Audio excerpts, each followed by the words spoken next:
নমস্কাৰ ইনফৰমেশ্যন সম্পৰ্কীয় আন এটি ভিডিঅ'লৈ মই ধ্ৰুৱজ্যোতি আপোনালোক সকলোকে পুনৰবাৰ স্বাগতম জনাইছোঁ।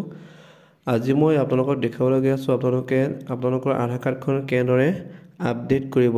যিহেতু আধাৰ কাৰ্ড আপডেটৰ অন্তিম তাৰিখ 14 ডিচেম্বৰ 2024 ধাৰ্য কৰিছে বিভাগৰ তৰফৰ পৰা। গতিকে আপুনি 14 তাৰিখৰ আগতেই আপোনালোকৰ নিজৰ আধাৰ কাৰ্ডখন আপুনি আপডেট কৰিব লাগিব আৰু আপুনি এই আপডেট আপোনাৰ ঘৰতে থাকি মোবাইলৰ সহায়তে কৰিব পাৰিব।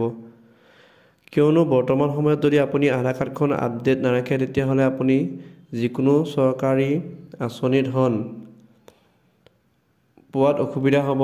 কাৰণ আজিকালি চৰকাৰী আঁচনিৰ ধনসমূহ পাবলৈ হ'লে আমাৰ আধাৰ কাৰ্ডখন আপডেট থকাটো একান্তই জৰুৰী। লগতে আপোনালোকে আধাৰ কাৰ্ডখন আপডেট থাকিলে আপুনি যিকোনো ঠাই বা CSPটো আপোনালোকৰ বেংকৰ পইচাসমূহ আপুনি উলিয়াব পাৰিব। গতিকে আপোনালোকৰ আধাৰ কাৰ্ডখন আপডেট থকাটো অত্যন্ত জৰুৰী হৈ পৰিছে আৰু ইতিমধ্যে লাষ্ট ডেটো দিয়া আছে 14 তাৰিখ ডিচেম্বৰ মাহৰ। গতিকে আপোনালোকে তাৰ আগতেই আধাৰ কাৰ্ডখন আপডেট কৰি লওক। আপডেট কৰিবলৈ হ'লে আপোনালোকৰ মোবাইলৰ যিকোনো এটা ব্ৰাউজাৰলৈ যাব লাগিব। মই ক্ৰম ব্ৰাউজাৰলৈ গৈছোঁ আৰু আপুনি ইয়াত সাৰ্চ বাৰত সাৰ্চ কৰিব লাগিব uidai.gov.in। দেখিছেনে প্ৰথমতে আহিছে UI, ইয়াত আপুনি ক্লিক কৰিব। ইয়াৰ পিছতেই পেজ এটা খোল খাইছে আপুনি দেখিছে। এতিয়া আপুনি ইয়াত আপোনালোকৰ ভাষাটো বাছনি কৰিব লাগিব, লেংগুৱেজ আপুনি ইংলিছ কৰি দিব। ইয়াৰ পিছতে দেখিছে এটা পেজ খোল খাব, লোডিং হৈ আছে পেজটো লোডিং হৈ আছে। অকণমান আপুনি ৰখিব লাগিব, নেটৱৰ্কৰ প্ৰব্লেম হৈছে চাগে।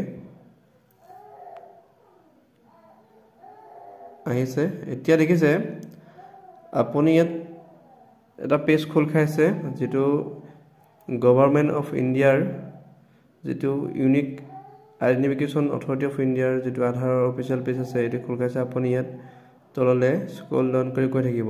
ইয়াত দেখিছেনে আপডেট আধাৰ বুলি আছে। ইয়াত আপুনি চাওক, ইয়াত আপডেট 2 নম্বৰ লাইনত আছে। চাওক update demographic data and check status. আপুনি ইয়াত ক্লিক কৰি দিব লাগিব। ক্লিক কৰাৰ লগতে অন্য এটা পেজ খোল খাইছে দেখিছেনে ৱেলকাম টু মাই আধাৰ। আৰু ইয়াত আপুনি তললৈ চালে দেখিব ডকুমেণ্ট আপডেট দেখিছে। দিছ ছাৰ্ভিচ ইজ ফ্ৰী ফৰ কষ্ট টিল 14/12/2024।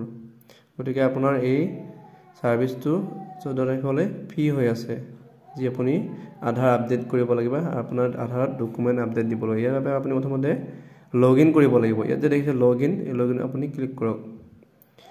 লগ ইনত ক্লিক কৰিলে এটা পেজ খোল খাব। ইয়াত আপোনাৰ প্ৰথমতে দেখিছেনে এণ্টাৰ আধাৰ নম্বৰ। ইয়াত আপুনি আপোনাৰ যি 12টা সংখ্যাৰ আধাৰ নম্বৰ আছে এই আধাৰ নম্বৰকেইটা আপুনি ইয়াত এণ্টাৰ কৰিব লাগিব।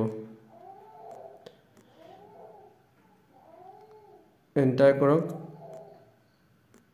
ইয়াৰ পিছত কেপচা দেখিছে তলত, কেপচাকেইটা ইয়াত আছে সোঁফালে এই ঘৰটোত কেপচা দি আছে। আপুনি তাত যেনেদৰে আছে স্মল লেটাৰ হ'লে স্মল লেটাৰ আৰু কেপিটেল হ'লে কেপিটেল লেটাৰ আপুনি দি আপুনি কেপচাটো ফিল আপ কৰি লগ ইন উইথ OTP ইয়াত ক্লিক কৰি দিব।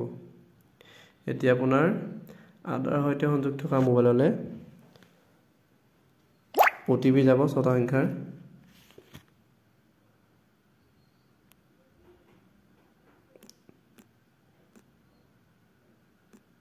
আপুনি সেই সংখ্যাকেইটা ইয়াত এণ্টাৰ কৰি লগ ইন কৰিব লাগিব। দেখিছে এটা পেজ খোল খাইছে। ইয়াত প্ৰথমতে দেখিছেনে ছাৰ্ভিচ বুলি আছে, ডকুমেণ্ট আপডেট দেখিছে, ডকুমেণ্ট আপডেট। গতিকে ইয়াত আপুনি ক্লিক কৰি আপোনাৰ ডকুমেণ্টসমূহ আপডেট দিব লাগিব। ইয়াত আপুনি ডকুমেণ্ট আপডেট দেখিছে, ইয়াত আপুনি ক্লিক কৰি দিয়ক। দেখিছে ইয়াত দেখিছে দি ছাৰ্ভিচ ইজ ফ্ৰী। একেবাৰে তলত আপুনি চাওক নেক্সট নেক্সট অপশ্যনত সোঁফালে আছে তলত নেক্সট অপশ্যনত আপুনি ক্লিক কৰিব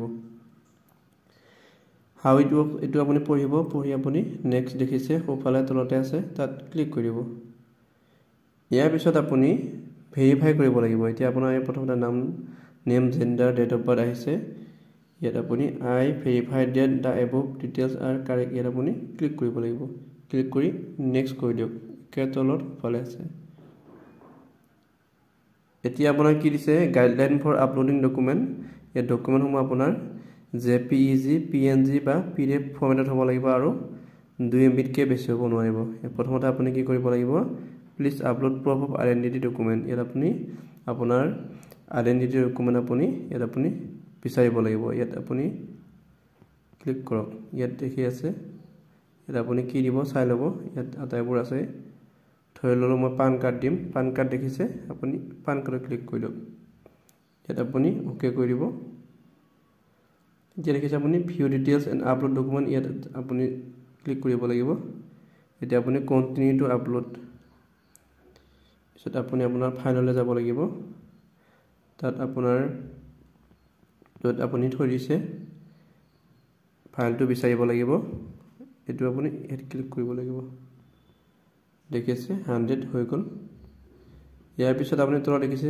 please upload proof of address proof আপোনাৰ স্থায়ী বাসিন্দা প্ৰমাণপত্ৰ আপুনি ইয়াত আপুনি তলত ক্লিক কৰিব ডকুমেণ্ট টাইপ ইয়াত আপুনি কি দিব আপুনি চাই ল'ব লিষ্টখন ধৰি ল'লো মই আপুনি ৰেচন কাৰ্ডো দিব পাৰে মই ভোটাৰ আইডি দিম ইয়াত দেখিছে ভোটাৰ আইডেন্টিটি কাৰ্ড ইয়াত আপুনি ক্লিক কৰিব ইয়াত আপুনি ওকে কৰি দিব পিছত ইয়াত আপুনি কাৰেক্টত ক্লিক কৰিব কৰি কন্টিনিউ টু আপলোড আৰু ইয়াত আপুনি ফাইললৈ যাব লাগিব ইয়াত আপুনি চাওক আপুনি ভোটাৰ আইডি ক'ত আছে বিচাৰি আপুনি ইয়াত ক্লিক কৰিব দেখিছে ইয়াত 100% হৈ গৈছে এতিয়া আপুনি আই হিয়াৰ বাই ক্লিক কৰিব ক্লিক কৰি তলত যে লিখিছে সোঁফালে নেক্সট আপুনি ক্লিক কৰি দিয়ক please confirm Euro demographic details in the document matches with your demographic details in other এতিয়া আপুনি ওকে কৰি দিব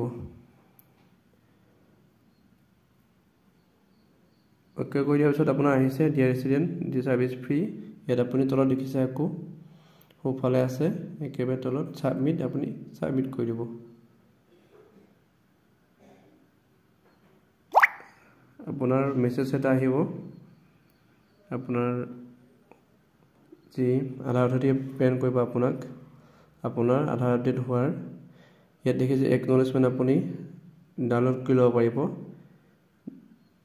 দেখিছেনে ডাউনলোড একনলেজমেন্ট আপুনি ইয়াত ক্লিক কৰি দিয়ক এতিয়া আপোনাৰ একনলেজমেন্টখন ডাউনলোড হৈ যাব আপুনি চাব পাৰিব ইয়াত